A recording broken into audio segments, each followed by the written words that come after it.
A capacidade de perceber o ambiente depende de células especializadas chamadas de células sensoriais. Essas células estão espalhadas pelo corpo e também concentradas nos órgãos sensoriais. As percepções das condições internas, externas ao corpo por essas células e órgãos especializados constituem os sentidos. Vamos começar o nosso estudo com o sentido audição e olfato.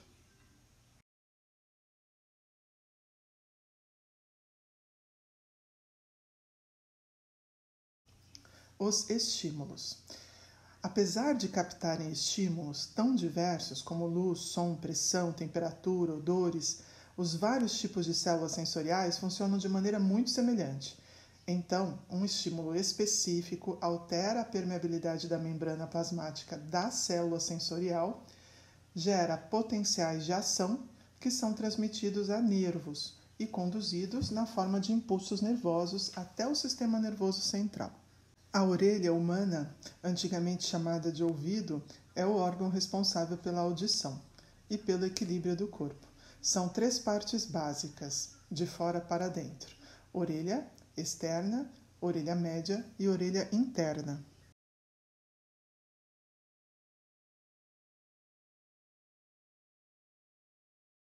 A orelha externa é o canal auditivo que se abre para o meio exterior, pavilhão auditivo conhecido popularmente como orelha. O canal auditivo é revestido por um epitélio rico em células secretoras de cera, cuja função é reter partículas de poeira e micro-organismos. O pavilhão auditivo funciona como uma concha acústica que capta os sons e os direciona para o canal auditivo. As ondas sonoras fazem vibrar o ar dentro do canal auditivo e essas vibrações são transmitidas à membrana timpânica, ou tímpano. É uma película bem fina que separa a orelha externa da orelha média.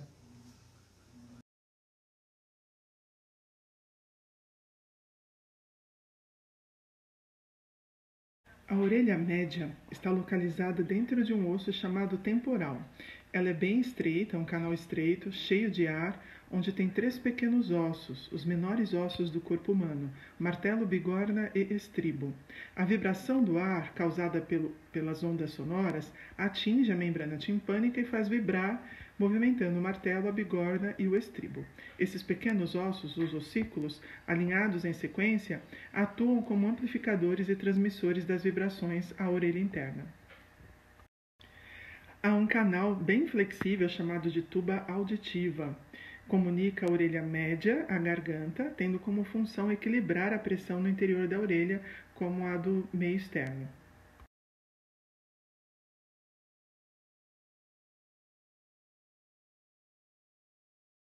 A cóclea é um longo tubo cônico enrolado como uma concha de um caracol, com o interior dividido em 3 compartimentos cheios de líquido. No compartimento mediano, localiza-se um órgão espiral, ou órgão de corte, que contém as células sensoriais fonoceptoras. Essas células entram em contato com uma estrutura membranosa chamada membrana tectórica, que se apoia como se fosse um teto sobre os cílios das células sensoriais. A base do osso estribo conecta-se a uma área da cóclea denominada janela oval, fazendo-a vibrar e comunicando a vibração ao líquido coclear. Esse líquido transmite as vibrações aos cílios das células sensoriais, fazendo com que toquem a membrana tectórica, gerando impulsos nervosos que são conduzidos pelo nervo auditivo ao centro de audição do córtex cerebral, que os interpreta como sensações auditivas.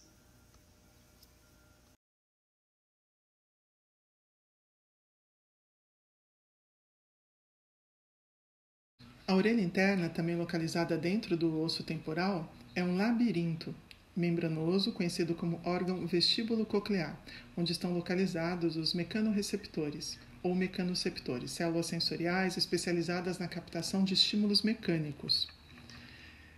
Como nós percebemos o som com grande importância a nossa cóclea, o implante coclear ele é uma prótese eletrônica introduzida cirurgicamente numa região da cóclea que normalmente é através da janela oval, e o objetivo dele é fornecer a estimulação elétrica diretamente ao nervo auditivo.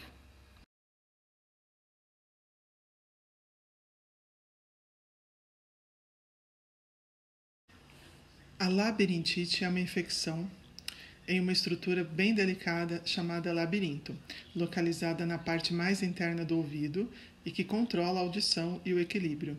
A maior parte dos casos são decorrentes de uma infecção viral que faz com que o labirinto fique inflamado. Diversos vírus podem causar a doença, mas geralmente ela inicia após uma infecção viral comum, como um resfriado ou uma gripe. Quando o labirinto está inflamado, a informação que ele manda ao cérebro fica alterada, provocando tonturas ou dando uma impressão de que a pessoa está em movimento quando ela está parada. Muitas vezes essas sensações causam náuseas e vômitos, e se a parte do labirinto que comanda a audição está afetada, a audição pode ficar transitoriamente comprometida. A labirintite geralmente é um problema leve que o organismo resolve em alguns dias ou semanas. Enquanto isso, há necessidade de prescrições de um médico, orientação médica para aliviar os sintomas.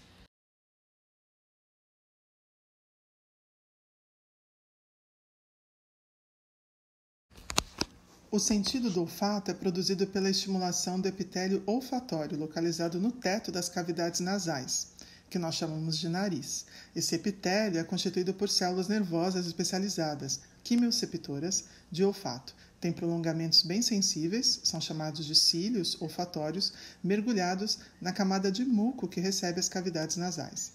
Moléculas capazes de estimular o olfato, dispersas no ar, difundem-se no muco e atingem os dendritos da célula quimioceptora olfatória, gerando impulso nervoso que se propaga pelos axônios e estes levam o sinal nervoso até o sistema nervoso central.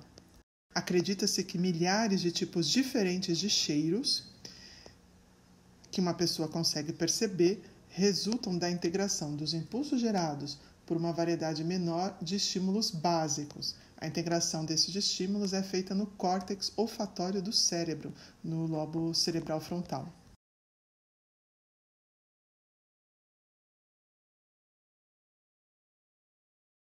Certos tipos de esteroceptores são os quimioceptores, estimulados por moléculas de substâncias químicas bem específicas que se encaixam em receptores da membrana celular. Os quimioceptores estão presentes em órgãos responsáveis pelo paladar e pelo olfato.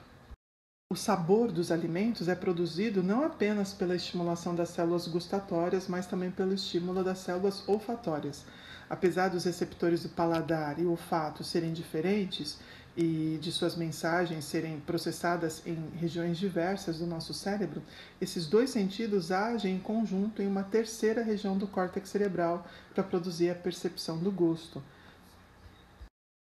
Por exemplo, quando uma pessoa está resfriada, ou até mesmo gripe, ela perde a capacidade de sentir o gosto. Todavia, é um conjunto, olfato e paladar.